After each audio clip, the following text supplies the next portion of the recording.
Ahora se oye bien. Sí. ¿Se oye bien? Sí. Muy bien, pues nada, ya estamos dentro. Muchas gracias, Yasmina, por venir hoy a hacernos esta charla hablando sobre la historia del tema legal dentro de los videojuegos, esa parte que muchas veces la tenemos un poquito al margen, pero que todas esas compañías grandes sí que la tienen muy presente, ¿no? Así que bueno, por favor, un aplauso para Yasmina. Gracias. No, muchas gracias por haberme invitado. Estoy muy contenta de estar aquí con todos vosotros. A ver, mi nombre es Yasmina. Trabajo en un despachito de abogados que se llama Padima y soy abogada de propiedad industrial y propiedad intelectual. Y también, en mi tiempo, que también quiero aprovechar para publicitarlo, tengo un podcast con una amiga mía que se llama Marelisa y que se llama, lo llamamos Legally Wizard, pero nos podéis encontrar por Abogada Gamer. Y hoy lo que quiero es daros una serie de consejos para todos aquellos que a lo mejor queréis desarrollar un videojuego, no tenéis idea de, por ejemplo, los derechos que tenéis, porque muchas veces lo que ocurre, cuando nos han venido estudios, es que no saben todo el potencial que pueden tener. Y entonces en esta charla quiero hablaros, por un lado, de los derechos y algunos tips para deciros, por favor, tened cuidado, ¿vale? Y bueno, pues empezamos. Empezamos con lo que vamos a tratar hoy, que va a ser un pequeño antecedente a nivel legal. Luego después hablaremos de los diferentes derechos que hay, que sé que muchos escucháis derechos de autor o patentes, que de hecho he tenido una charla previa antes con el tema de las patentes. Y luego, pero hay más derechos que tenéis que tener en cuenta cuando desarrolláis un videojuego. Y por último, unos tips que quiero daros, que cuando, por ejemplo, tenemos gente que nos ha venido de pequeños desarrolladores que no se dan conscientes, sobre todo cuando son dos amigos, que no son conscientes a lo mejor de las cosas que tienen que tener atadas. Entonces, pues les doy haciendo unas pequeñas recomendaciones. Y también podéis interrumpirme si tenéis dudas, si queréis que a lo mejor explique algo en mayor detalle, sin problema, ¿vale? Quiero que esto sea lo más ameno posible. Pues empezamos con el principio. A ver, ¿cuántos de aquí recuerdan su primer juego? Que me hablen del primero que recuerdan. ¡Buah! Empezamos. Y claro, a que los primeros gráficos, que para nosotros nos parecía lo más flipante que estabas viendo, porque decía, joder, se mueve, joder, que son... Y cuando tenía música, otro nivel, ¿no? Y ahora estamos con videojuegos como son el último Zelda, que dices, pero esto qué burrada, qué nivel de detalle. Entonces, claro, ¿por qué os quiero constar estas partes? Porque a nivel jurídico también nos ha preocupado, en el sentido de, cuando al principio los primeros videojuegos sabéis que era más parte de programación y no tanto programa, sino también un aparato, era hardware completamente, cómo lo teníamos que hacer para que pudieras verlo e ir ahí. Entonces, claro, nos decían, ¿cómo lo protegemos? ¿Qué protección jurídica le damos al videojuego? Pues al principio decían, bueno, como es mayormente software, pues vamos a proteger el software. Pero ¿qué pasó? Que empezaron a haber más elementos que incorporamos. Empezamos a incorporar obras audiovisuales, o sea, música, ilustraciones, un montón de elementos que están ahí. Y empiezan los problemas y dicen, vale, ¿cómo lo protegemos? ¿Como programa de ordenador? ¿Como obra audiovisual? Y diréis, ¿y a mí qué me importa cómo se proteja un videojuego? Pues a nivel jurídico tiene su importancia porque la ley dice unos derechos va a corresponder dependiendo de lo que le vayamos a calificar. Si calificamos al videojuego como un software solamente, ¿quién va a ser titular?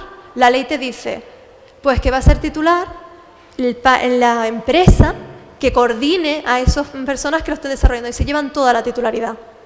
Si no, si por ejemplo consideramos que es una obra audiovisual, pues lo va a tener los derechos el director, el guionista y el compositor. Pero que hay más gente, ¿verdad? Y el software también es un parte importante.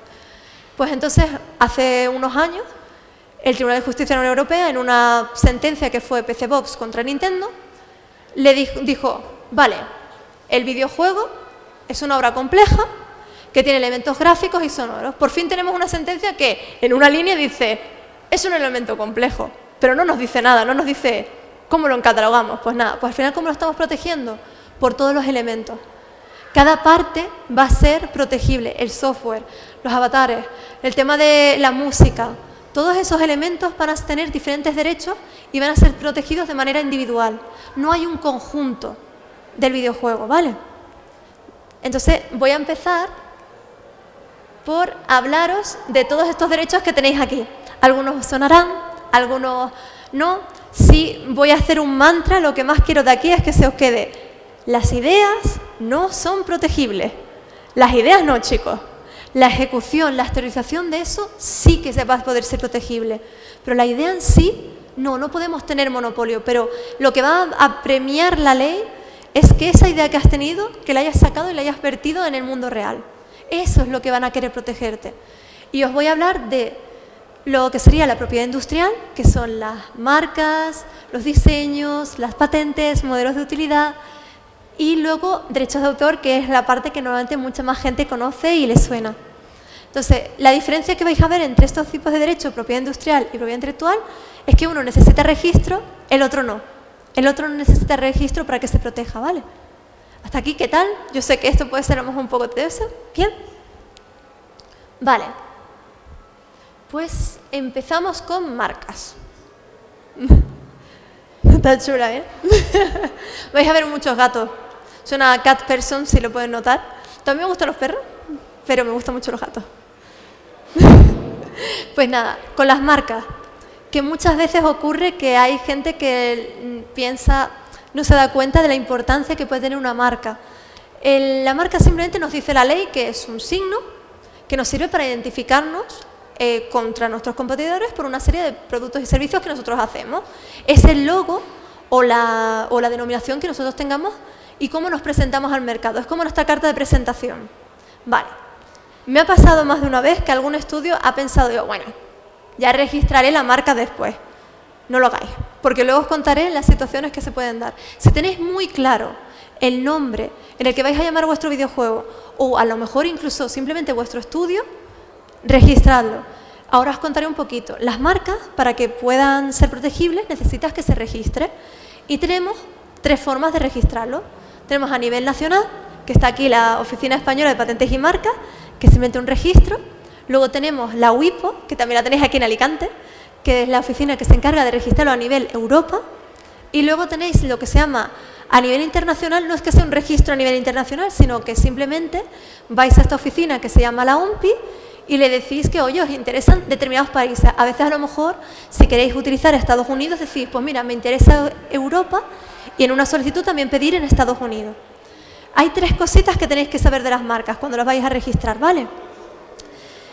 Hemos dicho, ¿no?, que es un signo que me sirve para identificar mis productos y servicios, ¿no? Vale, pues esto es lo que a nivel jurídico nosotros decimos, vale, ¿para qué clase lo quieres? Cuando alguien nos diga para qué clase lo quieres, se está refiriendo a que para qué productos o servicios tú lo quieres utilizar. Por ejemplo, si vas a hacer un videojuego, normalmente pues te interesará para, pues voy a desarrollar videojuegos, pero a lo mejor me interesa hacer merchandising de mi videojuego, pues ya se va ampliando los productos para los que vas a usar tu marca. Y las clases es lo que nosotros a nivel legal decimos, oye, pues es administrativamente cómo las catalogamos. Por ejemplo, a lo mejor si alguien nos dice, ¿quieres la marca para la clase 9? Y tú dices, no sé lo que es la clase 9. La clase 9 es ordenadores, programas, videojuegos, software. Es eso lo que se engloba en esa clase. Son productos y los servicios, y lo hacen de una manera administrativa para que nosotros podamos identificarlo. Cosas que tenéis que saber también. Las marcas son a nivel territorial. El registro tiene protección donde tú determines el territorio, ¿vale? O sea que si, por ejemplo, lo registréis a nivel España, un tercero puede registrar a nivel en otros países, ¿vale? Y luego también está el régimen de especialidad. Esto es lo que sí que quería contaros, porque muchas veces hay gente que os puede intimidar, ¿vale? Si nosotros registramos y queremos hacer videojuegos, ¿vale? Y mi nombre se llama Yasmina, y yo quiero hacer mis videojuegos, soy egocéntrica, y me llamo, el videojuego lo llamo como Yasmina. Y lo pongo para la clase 9, ¿vale? No me puede venir un tercero y decir, no, tú no puedes utilizar porque yo tengo también la marca Yasmina, pero lo tengo para zapatos. Y yo te digo, pero aquí es donde viene lo que se llama el principio de especialidad. Si yo lo tengo para un servicio completamente diferente al tuyo, tú no me puedes bloquear. La única excepción, que por eso siempre tenemos más miedito, son con las marcas renombradas, que ahí pueden venir juegos como Nintendo o PlayStation, que claro, todo el mundo conocemos si tienen ese renombre y se le dota de una mayor protección, que a ellos no se les aplica ese principio. Pueden atacar a terceros porque dicen, es que te vas a aprovechar del beneficio de mi marca. Pero todo siempre es discutible, como ya veremos, porque hay cosas que tiene que haber un vínculo al fin y al cabo.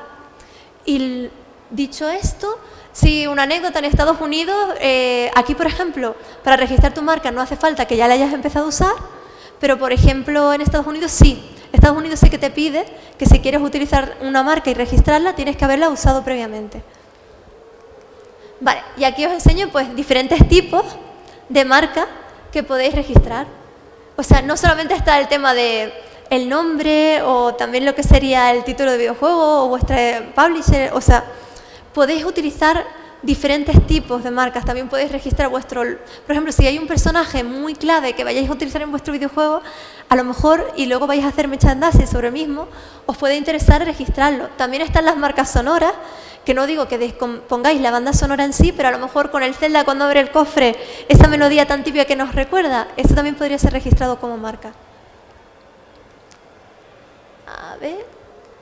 Vale, yo ahora os voy a hablar de algunos casos, porque también quiero ayudar a deciros, tened cuidado cuando, por ejemplo, en vuestro propio videojuego queréis incorporar una marca, porque a lo mejor os pueden saltar las alarmas y pueden decir, oye, pero es que tú no puedes estar utilizando tu marca en mi videojuego. Pero hay casos, excepciones, en la que la jurisprudencia nos ha dicho que no pasa nada, que hay que verlo, hay que estudiarlo, ¿no? Y aquí os presento dos tipos de casos. Tenemos por un lado, el del Humble, que era el tipo de coche, en el Call of Duty, le demandaron precisamente diciendo, no, estás utilizando la marca en el videojuego, no lo puedes hacer. Y aquí la jurisprudencia le dijo, Estados Unidos es verdad que también es más permisivo comparado con lo que sería Europa, pero sigue en el mismo principio. Hay una cosa muy importante con las marcas.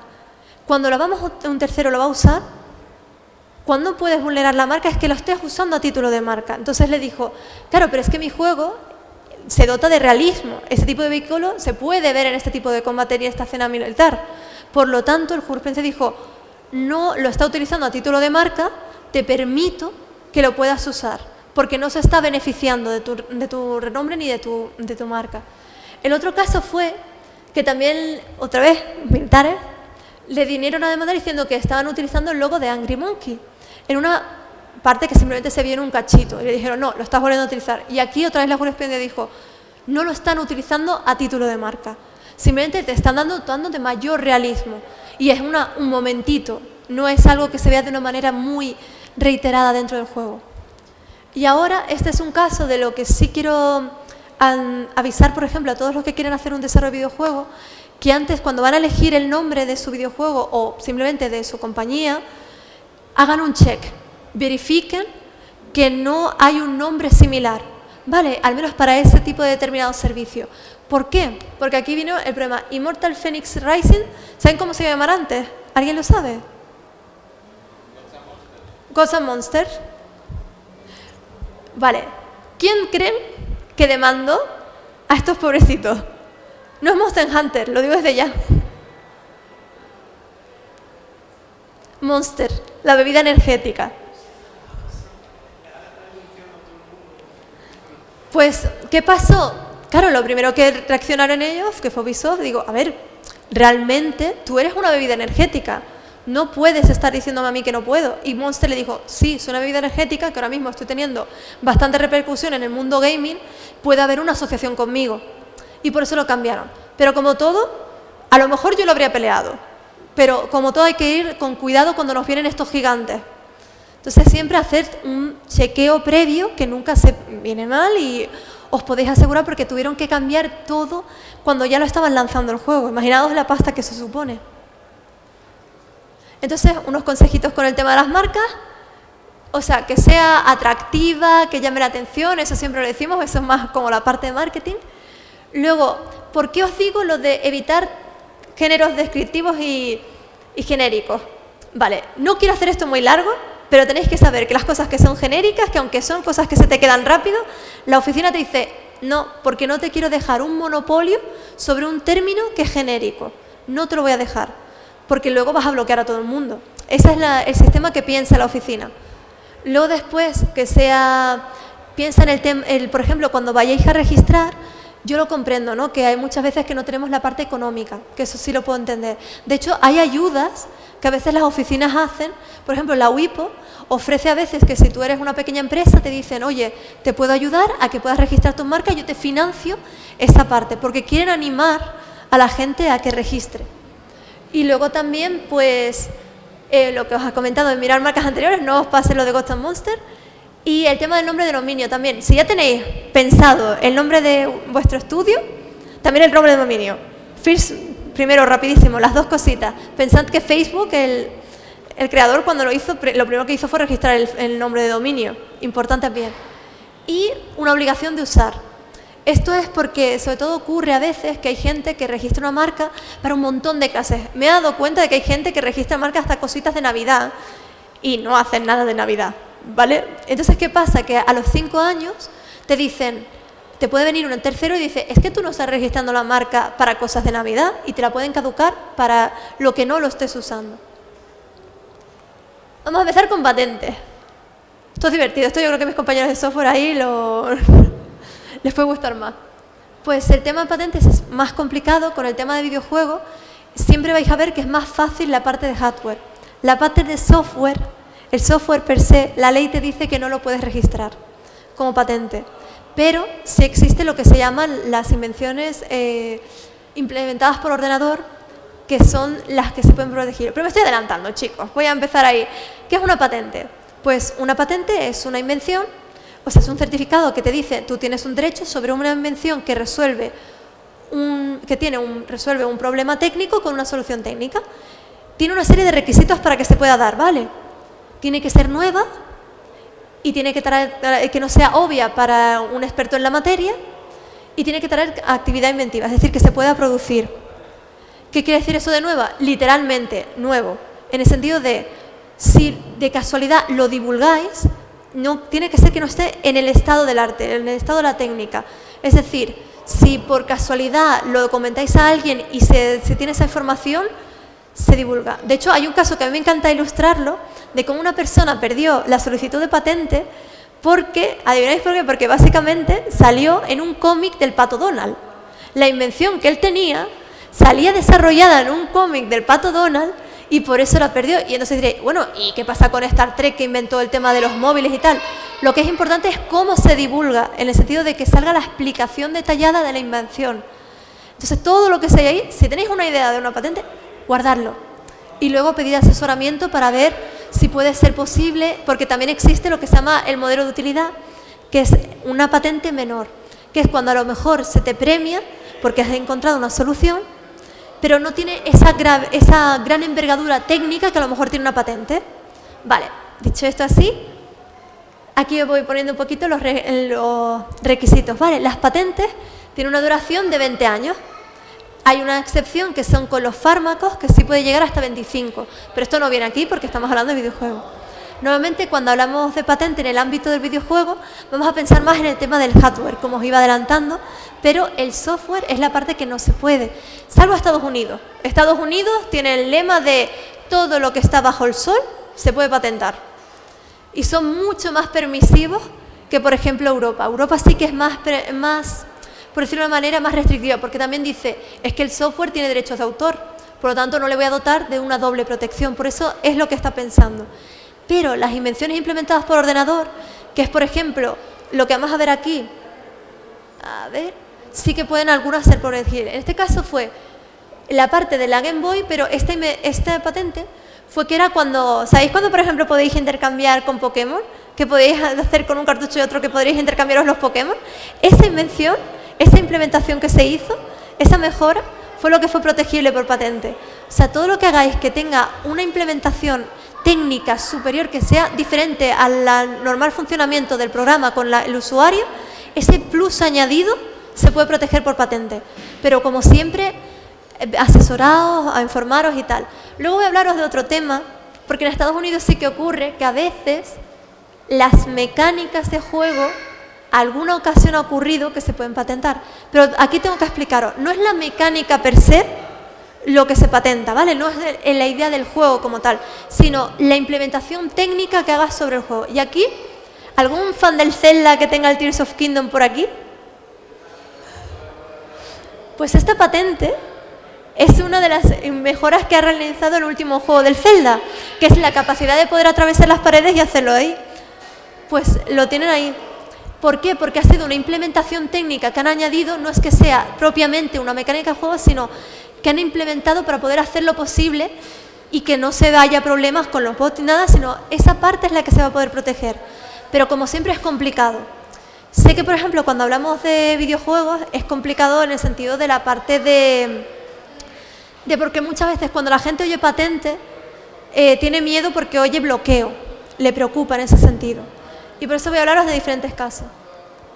Aquí os voy a hablar de, en Estados Unidos, 2 casos de tema de mecánica. Uno que a lo mejor les suena, que fue que Sega denunció precisamente a los de Fox por el juego del Simpson que tenía la mano, porque ellos habían realizado una patente que era el tema de la flecha, de la implementación dentro de la mecánica, que era para poder ayudarte a guiarte con cómo conducías. Pues les demandó y dijo, no, es que tú estás utilizando mi patente, está dentro de ahí.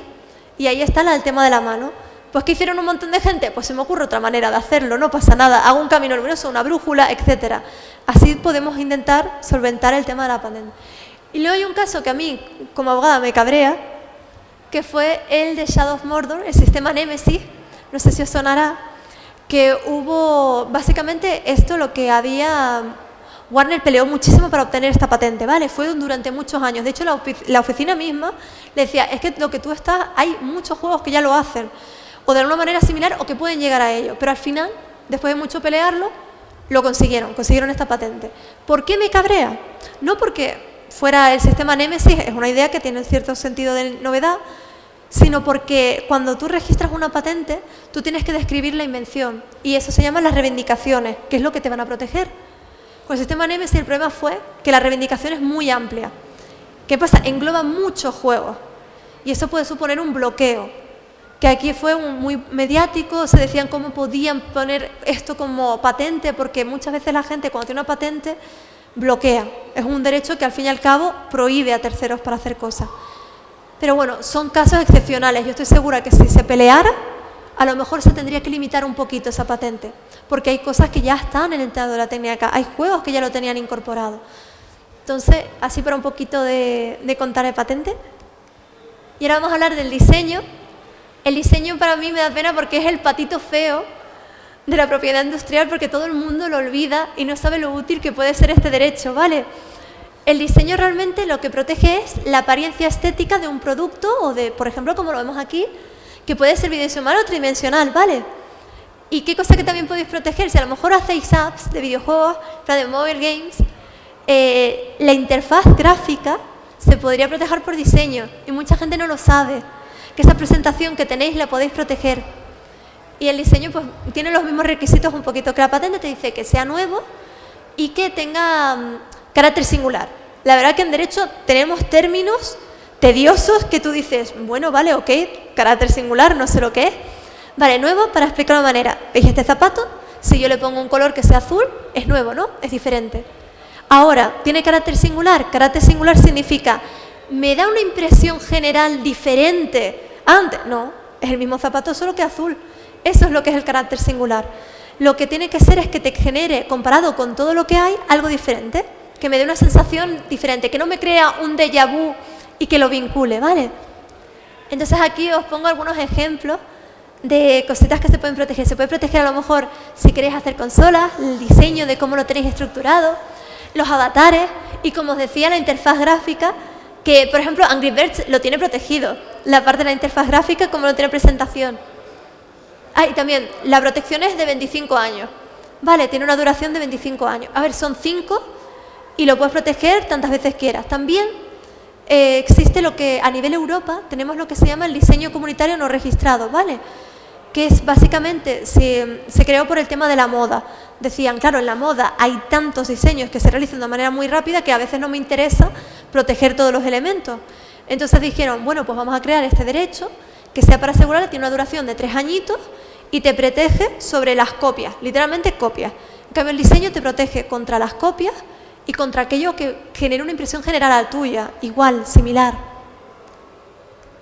Y ya empezamos con derechos de autor, que derechos de autor es lo más bonito, yo creo que todo el mundo lo que más les suena. Pues derechos de autor tenemos que lo que nos pide la ley es proteger toda aquella obra, o sea, lo que nos protegen, decimos, las ideas no son protegibles, es lo que exteriorizamos, lo que vamos a exteriorizar, y tiene que ser original. Original, entendedlo como, como vuestra personalidad, todo lo que tú desarrolles, que hagas tú mismo, eso va a ser protegible. Hasta yo, que dibujo pésimo, esto no lo he hecho yo, ojalá dibujar así, puede ser protegible. Y el tema de la protección es precisamente, cuanto más elementos creativos tiene lo que yo he realizado, mayor va a ser mi grado de protección.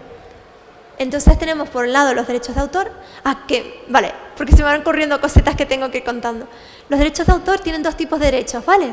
Derechos morales, que son aquellos que son irrenunciables y inalienables, quedados con esa palabra, que no se pueden renunciar, y son aquellos que, por ejemplo, es la paternidad de la obra. Yo soy la autora.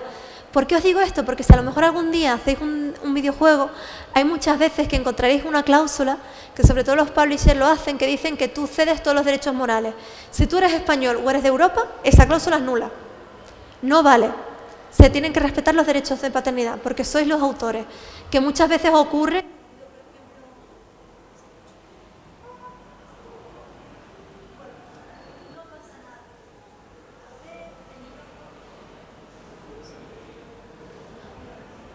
¿Se oye bien? A ver, sí. ¿Se oye bien por aquí? No pasa nada. No sé qué pasó, pero bueno, pues entonces hablo por aquí.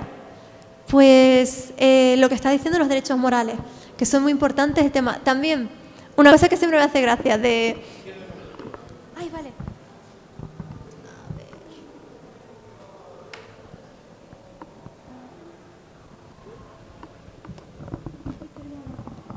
Ahí está, gracias.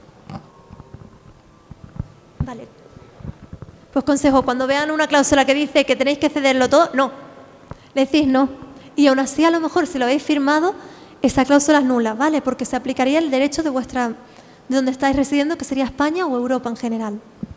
Luego después tenéis los derechos patrimoniales, ¿vale? Que es ahí donde está la parte económica. La parte económica lo que quiere decir son el derecho de reproducción, distribución, comunicación al público y transformación. Este tipo de derechos son los que normalmente podemos ceder a terceros para que lo hagan. Y aquí es lo importante, porque lo que podéis hacer es negociar con un tercero de cómo podéis hacerlo. Por ejemplo, que me ha pasado alguna vez que viene a lo mejor un estudio pequeñito, me ha venido una distribuidora y dice que quiere global, que lo quiere para todo el mundo. Intentad negociarlo, porque si podéis, os puede interesar que a lo mejor un publisher que sabéis que va a operar muy bien en Europa, pero no opera muy bien en Estados Unidos, intentad jugar esos derechos porque son vuestros, al fin y al cabo. Que es donde podéis sacar el dinero, porque al fin y al cabo son reproducciones o tal. O cláusula importante, ¿vale? Que muchas veces me he encontrado en un contrato. Con el tema de la transformación, no lo deis en su totalidad. O sea, que no vean el tema que se puedan quedar con los spin-offs, con los desarrollos por segundo. Eso miradlo bien en el contrato cuando os pase, ¿vale? Eso verificarlo. Vale. Y ahora lo que voy a enseñar es derechos de autor, cubre bastantes elementos que pueden ser protegibles dentro del videojuego. Tenemos por un lado el software, que eso siempre tiene su propiedad intelectual y se protege. Luego también tenemos la interfaz gráfica, que no solamente puede ser por diseño, sino que también puede ser protegible por derechos de autor. El guión también se puede ser registrado también. O sea, importante también, que me van viniendo cosas, chicos, pero el tema de los derechos de autor no necesitan registro para que se protejan. Con la mera plasmación ya son protegibles. Lo que sí recomendamos siempre es que si podéis, depositadlo, registradlo en algún lado para que os pueda ayudar a efectos probatorios de, hey, es que yo soy la autora. Y también para ayudas públicas. A veces, por ejemplo, si queréis desarrollar un videojuego, hay algunas ayudas que os pueden darle a nivel administrativo o gubernamental y tenerlo registrado a lo mejor en el registro de propiedad intelectual, que no sale mucho. Lo podéis depositar, por ejemplo, el guión como una obra literaria se registra. La parte de, por ejemplo, el software también se puede depositar. También tenéis lo de Scroll, que también es una manera. Safe Creative también está muy bien, porque es una página web, lo depositáis y os sirve como prueba de que sois los titulares, ¿vale? Luego también los personajes, obviamente también se pueden proteger por derechos de autor, y la banda sonora. Ahora esto sí que doy un tip para aquellos que a lo mejor, si vais a hacer un videojuego, tened muy atado el tema de la composición musical, ¿vale? Porque si vosotros con el compositor le decís, mira, quiero que me hagas una obra musical, ¿vale? Y a lo mejor acaba una mala relación, pues si no habéis firmado un contrato en el que establezcáis, oye, tú me das los derechos para que yo pueda comunicar al público, para reproducir, no necesariamente le tenéis que pedir que os dé todo, simplemente aquello que necesitéis para el videojuego, para tenerlo atado, y que luego a lo mejor le decís, oye, tú aparte sí puedes publicitar tu música, porque al fin y al cabo es tuya, pero a lo mejor le queréis decir, espérate un poco a que salga el videojuego, pues todo eso lo podéis poner en un contrato, porque si no lo ponéis en un contrato empiezan los problemas. Que es ahí cuando a lo mejor venís a los abogados y decimos, ¿pero qué has hecho, alma de cántaro? ¿Qué has hecho ahí? ¿Qué le has armado? Y bueno, aquí os voy a contar así un casito que la verdad que me gusta para ilustrar el tema de cómo las ideas no son protegibles, pero la expresión de ellos sí. Es un caso de Estados Unidos, que por ejemplo en el museo sí que mencionaron uno, pero yo voy a mencionar este, que fue Pac-Man, que demandó a Munchkin diciéndole, oye, es que aquí hay un plagio. Entonces, ¿qué hizo el tribunal? Aquí me gustó mucho porque el juez lo hizo muy bien y dijo, vale, lo que os he dicho al inicio, las ideas no son protegibles, la autorización de esas ideas sí. Entonces, ¿qué le dijo el tribunal? Le dijo, vale, tú no puedes monopolizar que un juego tenga un laberinto y que haya una persecución en el laberinto. Esas ideas en sí no se pueden monopolizar, pero que tú tengas un changuito que te va comiendo y unos marcianitos, esa autorización sí que puedes protegerlo, porque eso ha sido tu aportación. Entonces, en este caso, se empezaron a hacer unos elementos que dijeron, vale, esto no, esto puede tenerlo cualquiera, es un elemento que cualquiera puede utilizar en su videojuego, pero estas cositas esenciales, esta autorización sí que son protegibles por derecho de autor, entonces sí que había un plagio. Entonces, de una manera muy simpática, además se ve como va diciendo, aquí hay unos monstruos, aquí está el tema del que te va comiendo, y ahí se iba ilustrando poquito a poco. Y bueno, aquí un poquito un resumen de los derechos que hemos visto hasta ahora, que eran plan de... Claro, también los derechos de autor. Importantes, son 70, o sea, son toda la vida del autor y 70 años después de la muerte, que son bastantes años. Si lo pensamos, son muchos. Sobre todo si estamos hablando de videojuegos, son muchos años. Y ahora una serie de tips que quería daros para todos aquellos que a lo mejor quieran desarrollar algún día un videojuego, que son cositas que he visto en la práctica, que considero que son importantes que tengáis en cuenta. Muchas veces a lo mejor la gente dice, ay, pues quiero aprovechar algo que está en dominio público, y técnicamente puedes, pero aquí sí que os digo que tengáis cuidado, ¿vale? No es lo mismo lo que esté en dominio público en Estados Unidos a veces que lo que esté en Europa, porque yo os he dicho aquí que es toda la vida del autor y 70 años, pero a lo mejor en otras regiones es la obra lo que empieza a contar el plazo, como es el caso de Mickey Mouse. Si pensamos cuando fue Walt Disney, realmente la protección es más años aún. Mickey va a ser eterno, chicos, va a ser eterno. Supuestamente prescribe. Pero vamos. Entonces, esas son las cositas que cuando vayáis a coger cositas que son de dominio público, tened cuidado con el tema de cuándo realmente entró y si entró en vuestro país. También que, por ejemplo, el tema del dominio público, si un tercero ha hecho una obra, como por ejemplo La Sirenita, todo el mundo podemos hacer un juego de La Sirenita. Ahora, si me cogéis una sirenita que se llama Ariel, que sea pelirroja o negra, como actualmente, pues ahí no lo hagáis, porque hay una persona que ya ha sido Disney en este caso, que ha realizado su propia historia y su versión de La Sirenita. Eso sí que está protegible. Luego, por favor, esto siempre lo digo, todo lo que está en Internet tiene dueño. No penséis que porque está en Internet lo podéis utilizar y lo podéis incorporar. No. Si utilizáis material de terceros, miráis y pedid autorización. También, que por ejemplo muchas veces ocurre el tema de los bancos de imágenes o las tipografías que decís, lo utilizamos en un banco, no pasa nada, lo puedo usar. Miraos la licencia, por favor. Miraos la licencia, que a veces a lo mejor os dice que sí, que podéis usarlo, pero que simplemente lo citéis. Pero a veces también te dice, pero no puedes usarlo con fines económicos, que alguna vez ha pasado. Miraos esas cosas. Cuando utilicéis material tercero, revisadlo y si podéis pedir autorización. Luego también los contratos y licencias, cuando lo que os adelantaba del tema de que si, por ejemplo, vais a pedirle a un compositor musical que os haga la banda sonora, arreglar todas las cositas en un contrato, ¿vale? Con algunas cláusulas, lo que sea. Creo que sé muchas veces que son cositas que hacemos en casa, pero al menos algo, ¿vale? En plan de tenerlo al menos plasmado. Y luego también os digo lo del pacto de socios. ¿Por qué? En alguna ocasión nos ha pasado en la práctica de que nos vienen dos que son muy amigos, dicen, ¿para qué voy a hacer un pacto de socios? ¿Para qué? Si nos conocemos de toda la vida, vamos a desarrollar nuestro videojuego, no hay ningún problema, y pasan los problemas. ¿quién se queda con qué porcentaje? ¿Cuánto royalty me quedo yo? No, pero si yo he aportado el videojuego, ¿cuánto me llevo tal? Todas esas cositas es un papelito en el que simplemente arregláis. No necesitáis abogado, solo digo desde ya. Simplemente es que vosotros plasmáis cómo se va a distribuir las ganancias en un futuro si tenéis un publisher. Eso se va a arreglar dentro del pacto de socios. Y luego lo que os comentaba del tema del registro de dominio, de la marca. Y esto de, por ejemplo, de registrar todo lo que podáis, toda la evidencia que podáis de vuestro videojuego para niveles de depósito. Que, por ejemplo, el registro de la propiedad intelectual es muy barato. También está Safe Creative. Hay métodos para asegurar vuestra prueba. Y, por último, la parodia. No vale todo, no todo es parodia. Lo digo desde ya. Por favor, no decís, es que esto era parodia. Miradlo bien, ¿eh? Que sé que muchas veces queréis poner elementos en el videojuego, digo, miradlo bien, que esto puede ser aprovechamiento y os puede salir mal. Y nada, y ya está. Uy, perdón, sería... Y bueno, también esto publicidad, por favor, seguid al podcast de Abogada Gamer y Legally Wizard, que somos dos chicas muy majas, que hablamos a veces de cositas de... A ver, no todo es legal, ¿vale? También traemos a gente del sector, les preguntamos, les entrevistamos y hablamos un poquito de unos tips legales que siempre... Y nos podéis escuchar en iVoox y en Spotify. Así que un placer y muchas gracias.